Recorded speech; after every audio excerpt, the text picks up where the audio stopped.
Well, that hostage release comes on the heels of an announcement that the truce will be extended for 2 more days. The Biden administration hopes the pause can be extended even further. White House correspondent Owen Jensen reports.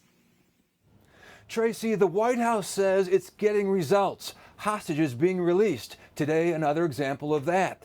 Aid trucks going into Gaza and a pause in the fighting. But at the same time, there are still dozens of hostages that remain in captivity. Just moments before convening the first meeting of his Supply Chain Resilience Council, where he did not address the hostages held by Hamas, President Joe Biden releases a written statement on the latest humanitarian pause in Gaza, saying in part, "We will not stop until all the hostages held by Hamas terrorists are released. Of the roughly 240 people captured by Hamas, several dozen have been freed." In the White House press briefing room today, more details. I think it's important to also remember that Hamas likely doesn't hold each and every one. And so being held by Hamas, probably they had hostages in more than one location.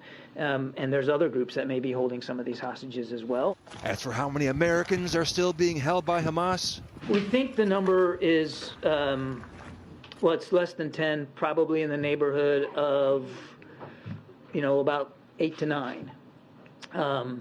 But we don't necessarily have firm, solid information on each and every one of them. On Sunday, Hamas freed 17 hostages, Abigail Edan, a dual Israeli-American citizen among them. These photos of Abigail with her grandparents, aunt and uncle at a children's medical center. Her parents were killed in the horrific attack by Hamas. As you know, she celebrated her 4th birthday while she was in captivity. Meanwhile, during the pause in fighting, increased shipments of fuel and supplies going into Gaza, though aid groups say it's still barely enough. And Israeli Prime Minister Benjamin Netanyahu confirming he will press ahead with the war after the ceasefire expires.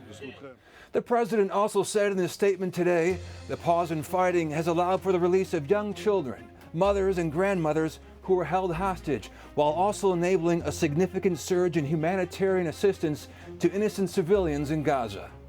At the White House, Owen Jensen, EWTN News Nightly.